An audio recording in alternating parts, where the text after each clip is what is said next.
사랑하는 여러분, 에스겔서는 여호와의 보좌에 관한 환상으로 시작해서 성전 환상으로 종결되지요. 에스겔서에서 성전 환상은 에스겔서의 피날레입니다. 하나님의 임재가 성전으로부터 떠났다가 이제 성전 측량이 이루어지고 다시 떠났던 그 하나님의 임재가 성전 가운데로 돌아오시게 되는 것입니다.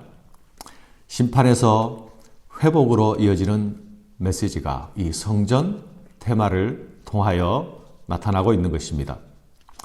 성전의 회복은 곧 하나님의 임재의 회복입니다.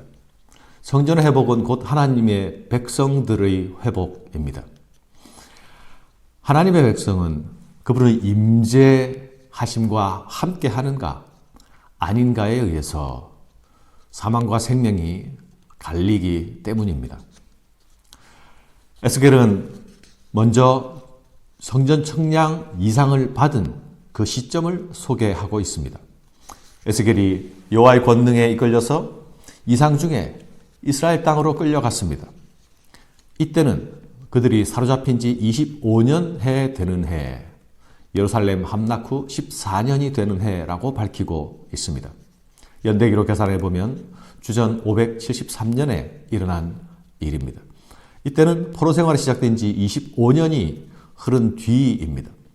또한 에스겔이 그발 강가에서 최초의 환상을 본 이후 20년이 지난 시점입니다. 포로 생활로서의 거의 한 세대가 흐르고 있습니다. 그 시간들 가운데 그들은 바벨론 땅에서 예루살렘의 함락에 관한 소식을 들었습니다. 그들은 정치적으로 주권을 잃고 나라 없는 백성으로 지금 살아가고 있습니다. 이방 땅에서 포로된 신세로 강제 노역의 삶을 살고 있습니다. 그들은 하나님의 백성이었지만 또한 예배를 잃어버린 상태에 있습니다. 완전한 절망, 완전한 암흑의 시기입니다.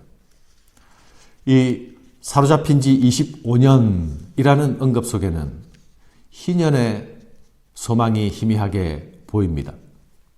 매 50년마다 자유와 해방을 선포하라고 하신 그 희년의 약속을 그들의 역사의 가장 깜깜한 중에서 바라보고 있는 것입니다.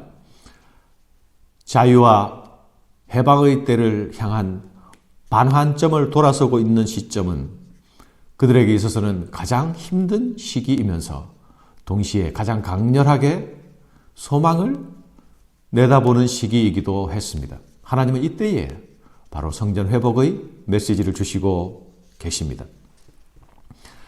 에스겔은 하나님께 이끌려서 이스라엘의 높은 산으로 인도되었습니다.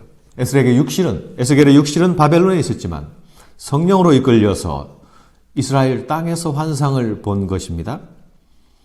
하나님은 또한 에스겔에게 네가 본 것을 다 이스라엘 족속에게 전하라 말씀하십니다. 절망의 깜깜한 어두움 가운데서도 하나님께서 주시는 비전을 품는 자에게는 소망이 있습니다.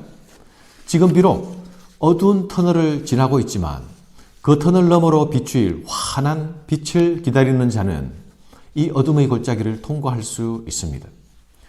또한 이 소망은 내가 스스로 만들어낸 기대적 소망이 아니라 하나님께서 주시는 소망입니다. 에스겔은 이 소망의 메시지를 전하는 메신저가 되는 것입니다. 심판의 고통을 선포하고 전하는 자리에서 이제 복된 소망의 메시지를 전하는 자리로 바뀌어진 것입니다. 그가 보는 성전 측량의 환상은 그 성전으로 다시 돌아오실 하나님의 임재에 대한 소망으로 이어집니다. 어떤 상황에서도 이 하나님의 임재를 바라며 그 소망의 약속에 붙들리는 사람이 복된 사람입니다. 내가 너희 하나님이 되고 너희는 내 백성이 될 것이다. 이 약속의 말씀이 나를 붙드는 말씀, 나를 기다리게 하는 말씀이 되는 그 사람은 복된 사람인 것입니다. 우리는 코로나 사태로 함께 예배하지 못한 지 벌써 2달이 되어가고 있습니다. 이런 가운데 우리 안에 예배의 회복에 대한 소망이 있습니까? 이 소망이 우리의 단순한 기대를 넘어서 예배 공동체 가운데 임하시는 하나님의 임재에 대한 소망으로 이어지고 있습니까? 그 소망이 지금 어려운 시기를 지나는 우리를 붙들어주는 단단한 끈이 되고 있습니까? 또한 에스겔에게 너는 가서 네가 본 것을 이스라엘 족속에게 전하라. 이 소망의 말씀을 전하라. 그 말씀대로 복된 소식의 메신저가 된 에스겔처럼 우리는 또한 이 소망을 전하는 자가 되어야 할 것입니다. 에스겔이 본 성전 환상 내용은 40장에서 48장까지 이어지고 있습니다. 그 내용이 길기도 하면서 또한 이해하기도 어렵습니다. 그러나 그 핵심적인 내용은 성전은 회복될 것이다. 예배가 회복될 것이다. 이스라엘 땅이 회복될 것이다 하는 것입니다. 유대인들은 자녀들이 30살이 되기 전까지는 이 에스겔 40장에서 48장의 내용을 읽지 못하게 했다고 한답니다. 읽어도 이해할 수 없었기 때문이죠. 또 혹 그 자녀들이 이 본문을 읽고 부모에게 무슨 뜻인지 물어오면 얘야 엘리야 선지자가 우리에게 오면 그때 가르쳐 줄 거야 이렇게 대답했다고 한답니다. 성전 측량은 바깥 담의 측량에서 시작해서 담의 측량으로 끝나고 있습니다. 성전은 담으로 둘러싸여 있습니다. 이 담은 공간을 구별하는 역할을 합니다. 그러나 이 담은 거룩한 것과 속된 것을 구별하는 거룩한 경계입니다. 측량하는 사람의 장대는 일반 장대보다 한 뼘이나 더 긴 것입니다. 이 담은 이전보다 더 높은 담입니다. 그러나 이 측량의 장대가 더 길고 이 담이 더 높은 것은 새롭게 세워지는 성전의 거룩의 기준이 이전보다 훨씬 강화된 것이라는 것을 말씀하는 것입니다. 이스라엘은 그들의 실패와 배도로 무너졌습니다.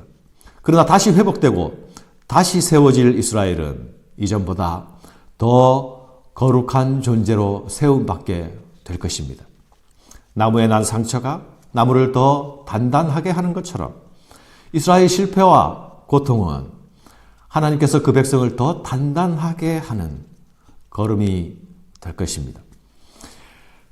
심판으로 무너졌던 성전은 솔로몬이 지은 성전입니다. 이스라엘이 귀환하여서 세웠던 성전은 스룹바벨 성전이죠. 이 스룹바벨 성전도 솔로몬의 성전 전통을 이어받고 있습니다. 나중에 신약시대에 세워지는 헤롯 성전도 마찬가지입니다. 그러나 에스겔이 환상 속에서 본 성전은 이 땅에 세워진 성전이 아닙니다. 포로에서 돌아온 백성들은 에스겔이 본 환상대로 성전을 재건한 것이 아니라 옛 솔로몬의 성전의 개념을 따라서 성전을 재건축했습니다. 환상 속의 성전은 솔로몬의 성전이나 스룹바벨 성전과 다른 점이 있습니다. 이 성전에는 떡상이나 금촛대나 분향당 같은 것들이 보이지 않습니다. 또한 이 성전에는 성소와 지성소를 가르는 휘장도 보이지 않습니다. 이 지성소 안에는 언약궤도 없습니다. 물두멍도 없습니다. 이 성전은 과거의 성전을 반영하는 것이 아니라 미래의 성전을 그리고 있는 것입니다. 이 미래의 성전은 곧 우리의 성전 대신 예수 그리스도이십니다. 그리스도가 우리의 생명의 떡이시고 그리스도가 우리의 빛이시니 더 이상 떡상이나 촛대가 필요가 없습니다. 그리스도가 우리를 위하여 몸소 찢어진 성전의 휘장이 되셨기에 이제 더 이상 성전 휘장이 필요치 않습니다. 이 이전 성전에 있던 것들이 이렇게 없어진 것은 모두 그리스도를 예표하는 것들이었습니다. 예수님께서는 이 성전을 헐라 내가 다 사흘 만에 다시 세우리라 말씀하지 않으셨습니까? 예수 그리스도께서 우리의 참 성전이 되셨습니다.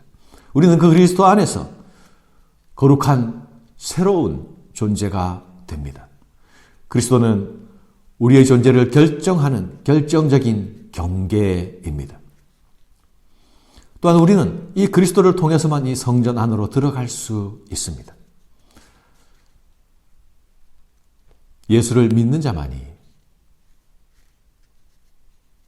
그 문을 통하여서, 그리스도란 문을 통하여서 이 거룩한 뜰로 들어설 수 있는 것입니다.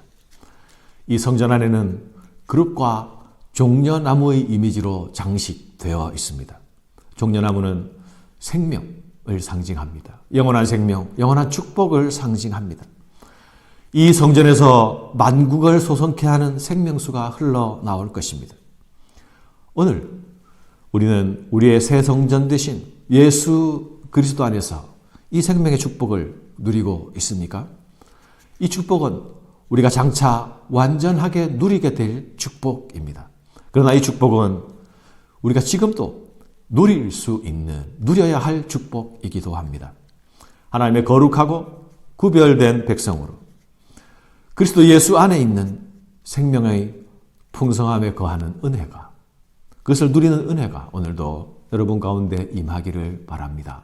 감사합니다.